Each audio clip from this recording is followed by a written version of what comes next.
ਰਿਸ਼ਪਾਲ ਕੌਰ ਜੌਹਲ ਐਂਟੀਲੋਪ, ਜਸਵਿੰਦਰ ਸਿੰਘ ਨਾਗਰਾ ਰੋਜ਼ਵਿਲ, ਅਵਤਾਰ ਸਿੰਘ ਮੰਜ਼ਲ ਕਲੋਵਿਸ, Joga Singh Pawar ਔਰੰਜਵਿਲ, Sarabjit Singh ਤੂਤ Yuba city, Gurnek Singh ਬਾਗੜੀ ਫਰੈਜ਼ਨੋ, ਪਰਮਜੀਤ ਸਿੰਘ ਦਾਖਾ Berkeley. ਸਾਰਿਆਂ ਦਾ ਧੰਨਵਾਦ। ਤੁਸੀਂ ਵੀ ਇਸ ਪ੍ਰੋਗਰਾਮ ਨੂੰ ਸਪਾਂਸਰ ਕਰਨਾ ਚਾਹੁੰਦੇ ਹੋ, ਸੰਪਰਕ ਕਰ ਸਕਦੇ ਹੋ 408 722 7698 ਦੇ ਉੱਤੇ। ਅੱਜ ਦੀਆਂ ਖਬਰਾਂ ਵੱਲ ਚੱਲੀਏ ਤੇ ਯੂਨਾਈਟਿਡ ਸਟੇਟ ਮਿਲਟਰੀ ਦਾ ਜਿਹੜਾ ਸੈਂਟਰਲ ਕਮਾਂਡ ਆ ਸੈਂਟਕੌਮ, ਉਹਨਾਂ ਨੇ ਦੱਸਿਆ ਵੀ ਸੈਲਫ ਡਿਫੈਂਸ ਸਟਰਾਈਕ ਅਮਰੀਕਾ ਨੇ ਇਰਾਨ ਦੇ ਅਗੇਂਸਟ ਕੀਤੇ ਹੈਗੇ ਕੁਝ ਸਮਾਂ ਪਹਿਲਾਂ। ਤੇ ਇਹ ਵਾਪਰਿਆ ਉਦੋਂ ਹੀ ਆ ਜਦੋਂ ਇਰਾਨੀਅਨ ਫੋਰਸਿਸ ਨੇ US ਦਾ ਇੱਕ ਹੈਲੀਕਾਪਟਰ ਜਿਹੜਾ ਸੀਗਾ ਉਸ ਨੂੰ ਸਿੱਟ ਲਿਆ ਸੀਗਾ ਸਟੇਟ ਆਫ ਹਾਰਮਜ਼ ਦੇ ਵਿੱਚ। ਇਰਾਨ ਦੇ ਫੋਰਨ ਮਿਨਿਸਟਰ ਅਬਾਸ ਅਰਾਗਚੀ ਨੇ ਕਿਹਾ ਵੀ US ਨੇ ਚੂਜ਼ ਕੀਤਾ ਟੈਸਟ ਆਵਰ ਡਿਟਰਮੀਨੇਸ਼ਨ ਤੇ ਇਰਾਨੀਅਨ ਆਰਮਡ ਫੋਰਸਿਸ ਅਸੀਂ ਇਸ ਅਟੈਕ ਦਾ ਜਿਹੜਾ ਜਵਾਬ ਆ ਉਹ ਜ਼ਰੂਰ ਦੇਵਾਂਗੇ। ਸਾਡੀ ਇੱਕੋ ਹੀ ਕੰਡੀਸ਼ਨ ਆ ਵੀ ਇਸ ਰੀਜਨ ਨੂੰ ਛੱਡ ਕੇ ਤੁਸੀਂ ਇੱਥੇ ਚਲੇ ਜਾਓ ਜੇ ਤੁਸੀਂ ਸੇਫ ਰਹਿਣਾ ਚਾਹੁੰਦੇ ਆ। ਇਹ ਇਰਾਨ ਦੇ ਜਿਹੜੇ ਫੋਰਨ ਮਿਨਿਸਟਰ ਆ ਉਹਨਾਂ ਨੇ ਅਮਰੀਕਾ ਦੇ ਬਾਬਤ ਕਿਹਾ ਹੈਗਾ। ਤਹਿਰਾਨ ਦੇ ਡਿਪਟੀ ਜਿਹੜੇ ਫੋਰਨ ਮਿਨਿਸਟਰ ਆ ਉਹਨਾਂ ਨੇ ਇੱਕ TV ਸਟੇਸ਼ਨ ਨਾਲ ਗੱਲਬਾਤ ਕਰਦੇ ਹੋਏ ਦੱਸਿਆ ਵੀ ਅਸੀਂ US ਦਾ ਹੈਲੀਕਾਪਟਰ ਜਾਣ ਬੁੱਝ ਕੇ ਟਾਰਗੇਟ ਨਹੀਂ ਕੀਤਾ ਸੀ, ਪਰ ਉਹਦੇ ਵਿੱਚ ਜਿਹੜੀ ਆ ਉਹਨਾਂ ਦਾ ਡਰੋਨ ਆ ਉਹ ਲੱਗ ਗਿਆ। ਇਜ਼ਰਾਈਲ ਨੇ 20 ਲੋਕ ਲੈਬਨਾਨ ਦੇ ਵਿੱਚ ਮਾਰ ਦਿੱਤੇ ਹੈਗੇ ਆ। ਸੋ ਬਹੁਤ ਸਾਰੇ ਜਿਹੜੇ ਸਿਵਲੀਅਨ ਆ ਲੱਖਾਂ ਦੇ ਹਿਸਾਬ ਨਾਲ ਉੱਥੋਂ ਹੁਣ ਭੱਜ ਰਹੇ ਹੈਗੇ ਆ। ਗਾਜ਼ਾ ਦੀ ਜਿਹੜੀ ਹੈਲਥ ਮਿਨਿਸਟਰੀ ਆ ਉਹਨਾਂ ਨੇ ਇਜ਼ਰਾਈਲ ਦੇ ਉੱਤੇ ਇੱਕ ਵਾਰੀ ਫੇਰ ਜਿਹੜਾ ਉਹਨਾਂ ਨੂੰ ਅਕਿਊਜ਼ ਕੀਤਾ ਆ ਵੀ ਉਹਨਾਂ ਨੇ ਜਿਹੜੇ ਆ 16,500 ਦੇ ਕਰੀਬ ਜਿਹੜੇ ਪੈਲਸਤੀਨੀਅਨ ਆ ਉੱਥੋਂ ਜਿਹੜੇ ਹੋਰ ਭਜਾ ਦਿੱਤੇ ਹੈਗੇ ਆ ਤੇ ਮੈਡੀਕਲ ਦੀ ਕਿਸੇ ਤਰ੍ਹਾਂ ਦੀ ਜਿਹੜੀ ਟ੍ਰੀਟਮੈਂਟ ਉਹਨਾਂ ਲਈ ਨਹੀਂ ਹੋ ਰਹੀ ਹੈਗੀ। ਸੋ ਬਾਂਦਰ ਆਵਾਸ ਕਰਕੇ ਇੱਕ ਇਰਾਨ ਦਾ ਏਰੀਆ ਹੈਗਾ ਆ ਜੋ ਸਟੇਟ ਆਫ ਹਾਰਮਜ਼ ਦੇ ਲਾਗੇ ਹੀ ਆ, ਉਸ ਨੂੰ ਵੀ ਜਿਹੜਾ ਆ ਇਰਾਨ ਵਾਲਿਆਂ ਨੇ ਬੰਦ ਕਰ ਦਿੱਤਾ ਹੈਗਾ ਆ। ਕਾਫੀ ਜ਼ਿਆਦਾ ਜਿਹੜੇ ਬਲਾਸਟ ਆ ਉਹ ਇਰਾਨ ਵਿੱਚ ਵੀ ਸੁਣੇ ਗਏ ਆ, ਇਜ਼ਰਾਈਲ ਦੇ ਵਿੱਚ ਵੀ ਜਿਹੜੇ ਆ ਸੁਣੇ ਗਏ ਹੈਗੇ ਆ। ਜੀ ਬਿਲਕੁਲ। ਅਗਲੀ ਜਿਹੜੀ ਹਰਜੋਤ ਸਿੰਘ ਜੀ ਖਬਰ ਉਸ ਤੇ ਜੇ ਨਜ਼ਰ ਮਾਰਦੇ ਜਾਈਏ ਤਾਂ Republican Steve Hilton Democrat party ਦੇ ਹਾਵੀਅਰ ਬਸੇਰਾ ਉਹਨਾਂ ਦੇ ਨਾਲ ਨਵੰਬਰ ਦੇ ਵਿੱਚ ਉਹਨਾਂ ਦੀ ਭਿੜਤ ਹੋਊਗੀ ਗਵਰਨਰ ਦੀ ਰੇਸ ਦੇ ਲਈ। ਸਾਬਕਾ ਫੌਕਸ ਨਿਊਜ਼ ਦੇ ਜਿਹੜੇ ਹੋਸਟ ਆ ਸਟੀਵ ਹਿਲਟਨ ਉਹ ਕਹਿੰਦੇ ਵੀ ਐਡਵਾਂਸ ਕਰ ਗਏ ਆ ਜਿਹੜੀ ਆਲ ਪਾਰਟੀ ਪ੍ਰਾਇਮਰੀ ਸੀਗੀ ਜਨਰਲ ਇਲੈਕਸ਼ਨ ਦੇ ਲਈ। ਸੋ ਜਿਹੜੇ ਕਹਿੰਦੇ ਵੀ ਬਹੁਤ ਸਾਰੇ 88% ਜਿਹੜੀਆਂ ਵੋਟਸ ਆ ਉਹ ਟੈਲੀ ਜਿਹੜੀਆਂ ਹੋ ਚੁੱਕੀਆਂ। 1 ਵੀਕ ਹੋ ਗਿਆ ਹੁਣ ਤੱਕ ਇਹ ਇਲੈਕਸ਼ਨਸ ਨੂੰ ਜਿਹੜੀਆਂ ਵੋਟਾਂ ਉਹ ਪਈਆਂ ਹੋਇਆਂ ਨੂੰ, ਤੇ ਹੁਣ ਜਿਹੜਾ ਉਹ ਦੱਸਿਆ ਜਾ ਰਿਹਾ ਵੀ ਜਿਹੜੇ ਸਟੀਵ ਹਿਲਟਨ ਆ ਉਹ ਵੀ ਉੱਥੇ ਪਹੁੰਚ ਗਏ ਨੇ। ਸੋ ਕੈਲੀਫੋਰਨੀਆ ਦੇ ਲਈ ਅਗਲਾ ਜਿਹੜਾ ਗਵਰਨਰ ਆ ਉਹ ਆਈਦਰ ਹਾਵੀਅਰ ਬਸੇਰਾ ਜਾਂ ਸਟੀਵ ਹਿਲਟਨ, ਇੱਕ ਡੈਮੋਕ੍ਰੇਟ ਤੇ ਇੱਕ ਰਿਪਬਲਿਕਨ, ਉਹਨਾਂ ਦੇ ਵਿੱਚੋਂ ਜਿਹੜੀ ਕਿਸੇ ਦੀ ਵਾਰੀ ਆ ਹਰਜੋਤ ਸਿੰਘ ਜੀ ਉਹ ਆਵੇਗੀ। ਕੁਛ ਸਾਲ ਪਹਿਲਾਂ ਕੈਲੀਫੋਰਨੀਆ ਦੇ ਵਿੱਚ ਇਹ ਚੇਂਜਸ ਲਿਆਂਦੇ ਗਏ ਸੀਗੇ ਪ੍ਰਾਇਮਰੀਜ਼ ਨੂੰ ਲੈ ਕੇ। ਆਲ ਪਾਰਟੀ ਪ੍ਰਾਇਮਰੀ ਜਿਹੜੀ ਉਹ ਕਰ ਦਿੱਤੀ ਗਈ ਸੀਗੀ। ਆਲ ਪਾਰਟੀ ਪ੍ਰਾਇਮਰੀ ਦਾ ਮਤਲਬ ਆ ਵੀ ਸਾਰੇ ਹੀ ਪਾਰਟੀਆਂ ਦੇ ਨੁਮਾਇੰਦੇ ਇੱਕੋ ਥਾਂ ਦੇ ਉੱਤੇ ਇਲੈਕਸ਼ਨ ਲੜਨਗੇ ਤੇ ਵੀ ਜਿਹੜੇ ਵੀ ਟੌਪ 2 ਦੇ ਹੋਣਗੇ, ਚਾਹੇ ਉਹ ਸੇਮ ਪਾਰਟੀ ਦੇ ਹੋਣ ਚਾਹੇ ਉਹ ਡਿਫਰੈਂਟ ਪਾਰਟੀ ਦੇ ਹੋਣ, ਉਹਨਾਂ ਨੂੰ ਮੌਕਾ ਜਿਹੜਾ ਉਹ ਮਿਲੇਗਾ। ਬਾਕੀ ਸੂਬਿਆਂ ਦੇ ਵਿੱਚ, ਬਹੁਤ ਸਾਰੇ ਹੋਰ ਸੂਬਿਆਂ ਦੇ ਵਿੱਚ ਪਾਰਟੀ ਵਾਈਜ਼ ਪ੍ਰਾਇਮਰੀ ਹੁੰਦੀ ਆ ਵੀ ਡੈਮੋਕ੍ਰੇਟ ਪਾਰਟੀ ਵਾਲੇ ਵੱਖਰੇ ਕਰਦੇ ਆ, ਰਿਪਬਲਿਕਨ ਪਾਰਟੀ ਵਾਲੇ ਵੱਖਰੇ ਕਰਦੇ ਆ, ਤੇ ਫਿਰ ਉਹਨਾਂ ਦੋਨਾਂ ਪਾਰਟੀਆਂ ਦੇ ਜਿਹੜਾ ਬੰਦਾ ਚੁਣਿਆ ਜਾਂਦਾ ਉਹਨਾਂ ਦੇ ਵਿੱਚੋਂ ਇੱਕ ਜਿਹੜਾ ਉਹ ਜਾ ਕੇ 1-on-1 ਜਿਹੜਾ ਉਹਨਾਂ ਦਾ ਮੈਚ ਇੱਕ ਹਿਸਾਬ ਦੇ ਨਾਲ ਪੈਂਦਾ ਆ। ਸੋ ਇਹ ਰਿਜ਼ਲਟਸ ਜਿਹੜੀ ਆ ਵੋਟ ਕਾਊਂਟਿੰਗ ਹੋਈ ਆ। ਸੋ ਇੱਥੋਂ ਇਹ ਅੰਦਾਜ਼ਾ ਜਿਹੜਾ ਹਰਜੋਤ ਸਿੰਘ ਜੀ ਕਿਹਾ ਜਾ ਸਕਦਾ ਆ ਟੌਮ ਸਟਾਇਰ ਜਿਹੜਾ ਬਿਲੀਅਨੇਅਰ ਸੀਗਾ ਉਸਨੇ ਕਾਫੀ ਜ਼ੋਰ ਲਾਇਆ, 200 ਮਿਲੀਅਨ ਤੋਂ ਵੱਧ ਦਾ ਖਰਚਾ ਜਿਹੜਾ ਉਸਨੇ ਕੀਤਾ, ਪਰ ਉਸਨੂੰ ਜਿਹੜਾ ਉਹ ਬੂਰ ਨਹੀਂ ਪਿਆ। ਆਲਦੋ ਉਹ ਕਾਫੀ ਨਜ਼ਦੀਕ ਕਹਿ ਸਕਦੇ ਆ ਵੀ ਪਹੁੰਚਿਆ, ਪਰ ਜਿਹੜਾ ਉਹ ਜਿੱਤ ਪ੍ਰਾਪਤ ਕਰਨ ਦੇ ਵਿੱਚ ਨਾਕਾਮਯਾਬ ਜਿਹੜਾ ਉਹ ਰਿਹਾ ਆ। ਸੋ ਉਹ ਤੀਜੇ ਨੰਬਰ ਦੇ ਉੱਤੇ ਜਿਹੜਾ ਟੌਮ ਸਟਾਇਰ ਆ ਉਹ ਰਹਿ ਗਿਆ ਆ। ਸੋ ਦੂਜੇ ਨੰਬਰ ਦੇ ਉੱਤੇ ਹੁਣ ਐਲਾਨ ਇੱਕ ਹਿਸਾਬ ਦੇ ਨਾਲ ਕਰ ਦਿੱਤਾ ਗਿਆ ਆ ਵੀ ਜਿਹੜਾ ਸਟੀਵ ਹਿਲਟਨ ਆ ਉਹ ਰਹਿ ਗਿਆ। 28% ਹਾਵੀਅਰ ਬਸੇਰਾ ਨੂੰ, 25% ਸਟੀਵ ਹਿਲਟਨ ਨੂੰ ਤੇ 23% ਜਿਹੜੇ ਟੌਮ ਸਟਾਇਰ ਆ ਉਸ ਨੂੰ ਮਿਲੀਆਂ। ਤੇ ਚੌਥੇ ਨੰਬਰ ਦੇ ਉੱਤੇ ਜਿਹੜਾ ਸ਼ੈਰਿਫ ਚੈਡ ਬਿਆੰਕੋ ਆ ਹੋ ਰਿਹਾ। ਇਹ 4 ਜਣੇ ਹੀ ਸਿਰਫ ਜਿਹੜੇ ਡਬਲ ਡਿਜਿਟ ਦੇ ਵਿੱਚ ਪਹੁੰਚਣ 'ਚ ਕਾਮਯਾਬ ਰਹੇ ਸੀਗੇ। ਤੇ ਹਜੇ ਫਾਈਨਲ ਜਿਹੜੀ ਆ ਜਿਹੜੇ ਰਿਜ਼ਲਟਸ ਆ ਉਹ ਹੋਣੇ ਹੈਗੇ ਆ। 2024 ਦੀ ਇਲੈਕਸ਼ਨ ਦੇ ਵਿੱਚ ਟਰੰਪ ਹੋਣੀ ਕੈਲੀਫੋਰਨੀਆ ਨੂੰ ਸਟੇਟ ਨੂੰ 20 ਪੁਆਇੰਟਸ ਦੇ ਨਾਲ ਲੂਜ਼ ਕੀਤਾ ਸੀ ਤੇ ਪਿਛਲੇ 20 ਸਾਲਾਂ ਦੇ ਵਿੱਚ ਕੈਲੀਫੋਰਨੀਆ 'ਚ ਹਜੇ ਕੋਈ ਰਿਪਬਲਿਕਨ ਗਵਰਨਰ ਨਹੀਂ ਬਣ ਸਕਿਆ। ਜਿਹੜਾ ਹਿਲਟਨ ਆ ਇਹ ਯੂਕੇ ਦਾ ਬੋਰਨ ਆ ਤੇ ਯੂਕੇ ਦੇ prime minister David Cameron the as a aid help ਕਰਦਾ ਸੀ, ਕੰਮ ਕਰਦਾ ਸੀ ਤੇ ਯੂਐਸ ਦਾ ਸਿਟੀਜ਼ਨ ਸਿਰਫ 2021 ਦੇ ਵਿੱਚ ਹੀ ਬਣਿਆ ਹੈਗਾ ਆ ਤੇ ਉਹ ਟਰੰਪ ਉਹਨਾਂ ਨੇ ਇਸ ਨੂੰ ਇੰਡੋਰਸ ਕੀਤਾ ਸੀ ਤਾਂ ਕਰਕੇ ਜਿਹੜਾ ਇਹ ਕਾਫੀ ਅੱਗੇ ਗਿਆ। ਪਰ ਦੇਖਦੇ ਆ ਜਿਹੜਾ ਜ਼ਾਵੀਅਰ ਬਸੇਰਾ ਆ ਉਹਦੀ ਕਿੰਨੀ ਕੁ ਜਿਹੜੀ ਆ ਹੁਣ ਸਪੋਰਟ ਹੁੰਦੀ ਹੈਗੀ ਆ। ਸੋ ਜਿਸ ਤਰ੍ਹਾਂ ਤੁਸੀਂ ਦੱਸਿਆ ਹੀ ਆ ਸਟੇਅਰ ਉਸਨੇ $500 ਬਿਲੀਅਨ ਜਿਹੜਾ ਸਪੈਂਡ ਕੀਤਾ ਸੀ ਪਰ ਉਹ ਤੀਜੇ ਨੰਬਰ ਤੇ ਰਹਿ ਗਿਆ ਜੀ।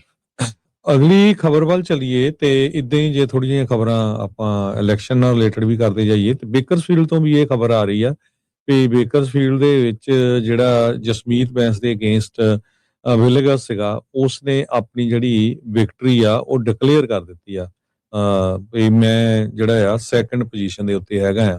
ਹੁਣ ਉਹ ਜਿਹੜੀ ਟੱਕਰ ਆ ਨਵੰਬਰ ਮਹੀਨੇ ਦੇ ਵਿੱਚ ਡੇਵਿਡ ਬਲਡਾਓ ਤੇ ਜਿਹੜਾ ਵਿਲੇਗਸ ਆ ਉਹਦੇ ਵਿਚਾਲੇ ਹੋਵੇਗੀ। ਜੀ। ਅਗਲੀ ਜਿਹੜੀ ਹਰਜੋਤ ਸਿੰਘ ਜੀ ਗੱਲ ਕਰਦੇ ਜਾਈਏ ਕਾਰਮੈਲੋ ਐਂਥਨੀ ਉਸ ਨੂੰ 35 ਸਾਲ ਦੀ ਸਜ਼ਾ ਸੁਣਾਈ ਗਈ ਆ। ਟੈਕਸਸ ਦੇ ਟਰੈਕ ਮੀਟ ਦੇ ਵਿੱਚ ਸਟੈਬਿੰਗ ਦਾ ਇਹ ਮਾਮਲਾ ਸੀ। ਉਹਦੇ ਵਿੱਚ ਇੱਕ ਮਰਡਰ ਹੋਇਆ ਸੀ। ਜਿਹੜਾ ਕਾਰਮੈਲੋ ਐਂਥਨੀ ਆ ਹੁਣ ਉਸ ਨੂੰ 35 ਸਾਲ ਦੀ ਸਜ਼ਾ ਸੁਣਾਈ ਗਈ ਆ।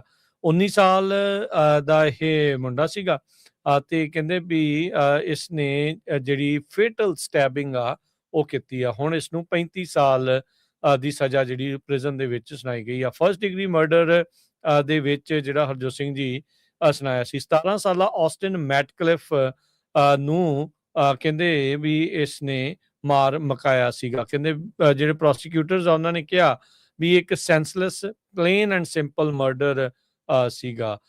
ਜਿਹੜੇ ਐਂਥਨੀ ਵਾਲੇ ਸੀਗੇ ਜਿਸ ਨੂੰ ਇਹ ਸਜ਼ਾ ਹੋਈ ਆ 35 ਸਾਲ ਦੀ, ਉਹਦੇ ਡਿਫੈਂਸ ਵਾਲੇ ਅਟਾਰਨੀ ਕਹਿ ਰਹੇ ਸੀਗੇ ਵੀ ਇਸਨੇ ਸੈਲਫ ਡਿਫੈਂਸ ਦੇ ਵਿੱਚ ਆਪਣੇ ਆਪ ਨੂੰ ਬਚਾਉਣ ਦੇ ਲਈ ਜਿਹੜਾ ਉਹ ਆਖਿਆ ਸੀਗਾ। ਸੋ ਕਲੋਜ਼ਿੰਗ ਆਰਗੂਮੈਂਟ ਜੋ ਅੱਜ ਹੋਏ ਆ ਜੱਜ ਨੇ ਜਿਹੜਾ ਡਿਸਾਈਡ ਕੀਤਾ ਵੀ ਜਿਹੜੇ ਜੂਰਰਸ ਆ ਉਹ ਮੈਨਸਲੌਟਰ ਵੀ ਕੰਸੀਡਰ ਜਿਹੜਾ ਉਹ ਕਰਨ ਫਸਟ ਡਿਗਰੀ ਮਰਡਰ ਦੇ ਨਾਲ ਤੇ ਉਹਦੀ 20 ਸਾਲ ਦੀ ਵੱਖਰੀ ਜਿਹੜੀ ਉਹ ਸਜ਼ਾ ਹੋ ਸਕਦੀ ਸੀ। ਸੋ ਕੁੱਲ ਮਿਲਾ ਕੇ ਇਹਨਾਂ ਚਾਰਜਸ ਦੇ ਵਿੱਚ ਕਹਿੰਦੇ ਆ ਵੀ ਇਸ ਬੰਦੇ ਨੂੰ ਇਸ ਮੁੰਡੇ ਨੂੰ 19 ਸਾਲਾਂ ਦੇ ਇਸ ਮੁੰਡੇ ਨੂੰ 35 ਸਾਲ ਦੀ ਹੁਣ ਸਜ਼ਾ ਜਿਹੜੀ ਉਹ ਸੁਣਾਈ ਆ। ਫ੍ਰਿਸਕੋ ਇੰਡੀਪੈਂਡੈਂਟ ਸਕੂਲ ਡਿਸਟ੍ਰਿਕਟ ਦੇ ਸਟੇਡੀਅਮ ਦੇ ਵਿੱਚ 2 ਅਪ੍ਰੈਲ 2025 ਨੂੰ ਇਹ ਜਿਹੜੀ ਸਟੈਬਿੰਗ ਆ ਉਹ ਵਾਪਰਦੀ ਆ। ਮਲਟੀਪਲ ਸਕੂਲਸ ਉਸ ਡਿਸਟ੍ਰਿਕਟ ਦੇ ਵਿੱਚ ਆਪਸ 'ਚ ਟਰੈਕ ਐਂਡ ਫੀਲਡ ਕੰਪੀਟੀਸ਼ਨ ਦੇ ਵਿੱਚ ਖੇਡ ਰਹੇ ਸੀਗੇ ਹਰਜੋਤ ਸਿੰਘ ਜੀ ਜਦ ਇਹ ਦੁਰਘਟਨਾ ਜਿਹੜੀ ਆ ਉਹ ਵਾਪਰੀ ਆ ਤੇ ਇਹ ਕਤਲ ਜਿਹੜਾ ਉਹ ਹੋਇਆ ਆ ਤੇ ਹੁਣ ਇਸ ਨੂੰ ਕਹਿੰਦੇ ਵੀ 35 ਸਾਲ ਦੀ ਸਜ਼ਾ ਸੁਣਾ ਦਿੱਤੀ ਗਈ। ਅਗਲੀ ਖਬਰ ਵੱਲ ਚੱਲੀਏ ਤੇ ਸੈਕਰਾਮੈਂਟੋ ਦੇ ਵਿੱਚ ਜਿਹੜਾ ਕਾਂਗਰੈਸ਼ਨਲ ਡਿਸਟ੍ਰਿਕਟ 7 ਆ ਉੱਥੇ ਜੋ ਮਾਈ ਵੈਂਗ ਆ ਉਹ ਵੀ ਜਿਹੜੀ ਅਗਲੀ ਇਲੈਕਸ਼ਨ ਦੇ ਵਿੱਚ ਹੁਣ ਫਾਈਟ ਕਰੂਗੀ। ਸੋ ਫਾਰ ਮਾਈ ਵੈਂਗ ਜੋ ਆ ਜਿਹਦੀ ਆਪਾਂ ਇੰਟਰਵਿਊ ਵੀ ਕੀਤੀ ਸੀ ਰਾਜਕਨਵੀਰ ਸਿੰਘ ਉਹਨਾਂ ਨੇ ਉਹ 30.9% ਵੋਟਾਂ ਲੈ ਗਈ ਆ ਤੇ ਇੱਕ ਬਹੁਤ ਹੀ ਪੁਰਾਣੀ ਜਿਹੜੀ ਡੈਮੋਕ੍ਰੇਟ ਇਨਕੰਬੈਂਟ ਆ ਡੋਰਿਸ ਮਟਸੂਈ ਉਹ ਦੂਜੇ ਨੰਬਰ ਤੇ ਆਈ ਆ 29.1 ਤੇ ਕਾਫੀ ਲੰਮੇ ਸਮੇਂ ਤੋਂ ਉਹ ਕਾਂਗਰਸ ਵੂਮਨ ਆ। ਤੀਜੇ ਨੰਬਰ ਦੇ ਉੱਤੇ ਜਿਹੜਾ ਇੱਕ ਰਿਪਬਲਿਕਨ ਕਾਲਜ ਸਟੂਡੈਂਟ ਇਹ ਸੀਗਾ ਜਚਰੀਆ ਬੁਡਨ ਉਹਨੂੰ 22.1% ਜਿਹੜੀਆਂ ਵੋਟਾਂ ਮਿਲੀਆਂ ਹੈਗੀਆਂ। 95% ਦੇ ਕਰੀਬ ਵੋਟਾਂ ਕਾਊਂਟ ਹੋ ਚੁੱਕੀਆਂ ਆ। ਸੋ ਮਾਈ ਵੈਂਗ ਨੇ ਇਹ ਕਿਹਾ ਆ ਵੀ ਇੱਥੇ ਲੋਕਾਂ ਨੇ ਜਿਹੜਾ ਮੈਸੇਜ ਸਾਡਾ ਸੁਣਿਆ ਹੈਗਾ ਵੀ ਬਹੁਤ ਸਾਰੇ ਜਿਹੜੇ ਕਾਂਗਰਸਮੈਨ ਜਾਂ ਕਾਂਗਰਸ ਵੂਮਨ ਆ ਜਦੋਂ ਇਲੈਕਟ ਹੋ ਜਾਂਦੇ ਆ ਤੇ ਉਹ ਆਪਣੇ ਜਿਹੜੇ ਬਿਗੇਸਟ ਡੋਨਰ ਹੁੰਦੇ ਆ ਉਹਨਾਂ ਨੂੰ ਸੁਣਦੇ ਹੈਗੇ ਨਾ ਕਿ ਜਿਹੜੇ ਉਹਨਾਂ ਪਰਿਵਾਰਾਂ ਨੂੰ ਜਿਨ੍ਹਾਂ ਨੂੰ ਉਹ ਰਿਪਰੈਜ਼ੈਂਟ ਕਰਦੇ ਹੈਗੇ ਆ।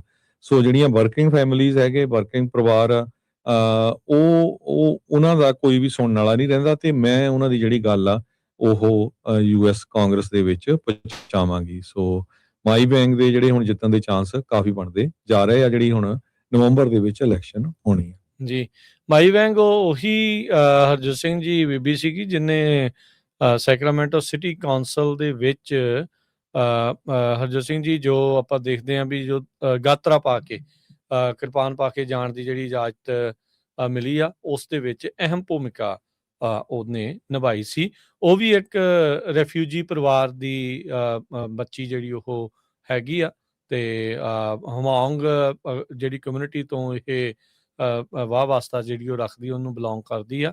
ਉਹਦਾ ਪਰਿਵਾਰ ਵੀ ਉੱਥੇ ਪਰਸੀਕਿਊਸ਼ਨ ਤੋਂ ਬਚਦਾ ਬਚਾਉਂਦਾ ਇੱਥੇ ਜਿਹੜਾ ਉਹ ਪਹੁੰਚਿਆ ਸੀ, ਤੇ ਇਵੈਂਚੁਅਲੀ ਜਿਹੜੀ ਉਹ ਉੱਥੇ ਹੁਣ ਕਾਂਗਰਸ ਵੂਮਨ ਜਿਹੜੀ ਉਹ ਇਵੈਂਚੁਅਲੀ ਬਣ ਸਕਦੀ ਆ। ਬਹੁਤ ਹੀ ਪੁਰਾਣੀ ਜਿਹੜੀ ਜਾਪਾਨੀ ਮੂਲ ਦੀ ਮੈਟਸੂਈ ਆ, ਉਸ ਨੂੰ ਇਸਨੇ ਹਰਾ ਦਿੱਤਾ ਹੈਗਾ ਆ। ਅਗਲੀ ਜਿਹੜੀ ਹਰਜੋਤ ਸਿੰਘ ਜੀ ਖਬਰ ਦੇ ਉੱਤੇ ਨਜ਼ਰ ਮਾਰਦੇ ਜਾਈਏ, ਮੋਡੈਸਟੋ ਤੋਂ ਇਹ ਜਿਹੜੀ ਖਬਰ ਆ ਰਹੀ ਆ, ਮੋਡੈਸਟੋ ਦੇ ਵਿੱਚ ਇੱਕ ਘਰ ਦੇ ਅੰਦਰ ਜੋ ਇੱਕ ਜੀ ਸੀਗਾ, ਉਸ ਦੀ ਮੌਤ ਹੋ ਗਈ ਆ ਜਦ ਇੱਕ ਗੱਡੀ ਉਸ ਘਰ ਦੇ ਵਿੱਚ ਦਾਖਲ ਹੋ ਗਈ। CHP ਵਾਲੇ ਇਸ ਗੱਡੀ ਦਾ ਪਿੱਛਾ ਜਿਹੜਾ ਉਹ ਕਰ ਰਹੇ ਸੀਗੇ। ਗੱਡੀ ਬੇਕਾਬੂ ਹੁੰਦੀ ਹੋਈ ਇਹ ਮੋਡੈਸਟੋ ਦੇ ਇੱਕ ਘਰ ਦੇ ਵਿੱਚ ਦਾਖਲ ਹੋਈ। ਇਹ ਤਕਰੀਬਨ ਕੱਲ ਰਾਤ 1:30 ਵਜੇ ਦੀ ਗੱਲ ਦੱਸੀ ਜਿਹੜੀ ਉਹ ਜਾ ਰਹੀ ਆ। ਦੋ ਪੁਲਿਸ ਵਾਲਿਆਂ ਨੇ ਨੋਟਿਸ ਕੀਤਾ ਵੀ ਇਹ ਜਿਹੜੀ ਗੱਡੀ ਸਪੀਡ ਕਰ ਰਹੀ ਆ ਉਸ ਇਲਾਕੇ ਦੇ ਵਿੱਚ, ਰੈੱਡ ਲਾਈਟ ਇਸਨੇ ਰਨ ਜਿਹੜੀ ਉਹ ਕੀਤੀ ਆ, ਪਿੱਛਾ ਕਰਨ ਦੀ ਸ਼ਾਇਦ ਉਹਨਾਂ ਨੇ ਕੋਸ਼ਿਸ਼ ਕੀਤੀ, ਤੇ ਪਰ ਟਕਸਫੋਰਡ ਲੇਨ ਦੇ ਉੱਤੇ ਮੋਡੈਸਟੋ 'ਚ ਇਹ ਜਿਹੜੀ ਗੱਡੀ ਆ ਫਿਰ ਇਵੈਂਚੁਅਲੀ ਉਹ ਇੱਕ ਘਰ ਦੇ ਵਿੱਚ ਦਾਖਲ ਹੋਈ। ਪਰਸਨ ਜਿਹੜਾ ਬੰਦਾ ਮਰਿਆ ਆ, ਉਹ ਉਹਦੇ ਵਿੱਚ ਜਿਹੜਾ ਦੱਸਿਆ ਜਾਂਦਾ ਵੀ ਉਹ ਮੇਨ ਹੋਮ ਓਨਰ ਤਾਂ ਨਹੀਂ ਸੀਗਾ, ਪਰ ਉਸ ਵਿਕਟਮ ਦਾ, ਸਪੀਡ ਦਾ ਅਜੇ ਨਾਮ ਰਿਲੀਜ਼ ਨਹੀਂ ਕੀਤਾ ਗਿਆ ਹੈਗਾ। ਜਿਹੜਾ ਡਰਾਈਵਰ ਸੀਗਾ ਵਹੀਕਲ ਦਾ ਤੇ ਪੈਸੰਜਰ ਨਾਲ ਸੀ, ਉਹ ਉਹਨਾਂ ਦਾ ਬਚਾਅ ਹੋ ਗਿਆ ਆ, ਤੇ ਹੁਣ ਉਹਨਾਂ ਨੂੰ ਅਰੈਸਟ ਕਰਕੇ ਸਟੈਨੀਸਲੇਸ ਕਾਉਂਟੀ ਦੇ ਵਿੱਚ ਜੇਲ੍ਹ 'ਚ ਡੱਕਿਆ ਗਿਆ ਆ। 2 ਕਾਊਂਟ ਫੈਲਨੀ DUI ਦੇ, 2 ਕਾਊਂਟ ਸੈਕੰਡ ਡਿਗਰੀ ਮਰਡਰ ਦੇ, 2 ਕਾਊਂਟ ਵਹੀਕੂਲਰ ਮੈਨਸਲੌਟਰ ਦੇ, ਅਫਸਰਾਂ ਤੋਂ ਭੱਜਣ ਦਾ, ਤੇ ਡਰਾਈਵਿੰਗ ਵਿਦ ਸਸਪੈਂਡਡ ਲਾਇਸੈਂਸ ਦੇ ਜਿਹੜੇ ਚਾਰजेस ਆ ਉਹ ਲੱਗੇ ਆ। ਗੱਡੀ ਦਾ ਜਿਹੜਾ ਚਾਲਕ 20 ਸਾਲਾ ਜ਼ਕੈਰੀਆ ਜੇਮਸ ਨੋਬਲ ਉਹ ਦੱਸਿਆ ਗਿਆ ਆ। ਸੋ ਇਸ ਤਰੀਕੇ ਦੇ ਨਾਲ ਹਰਜੋਤ ਸਿੰਘ ਜੀ ਬੜੀ ਮੰਦਭਾਗੀ ਘਟਨਾ ਵਾਪਰੀ ਆ। ਪੁਲਿਸ ਵਾਲੇ ਪਿੱਛਾ ਕਰ ਰਹੇ ਸੀਗੇ ਤੇ ਗੱਡੀ ਇਹਦੀ ਬੇਕਾਬੂ ਹੋ ਕੇ ਕਿਸੇ ਦੇ ਘਰ ਜਾ ਕੇ ਜਾਣ ਦਾ ਥਾਂ ਬਣ ਗਈ।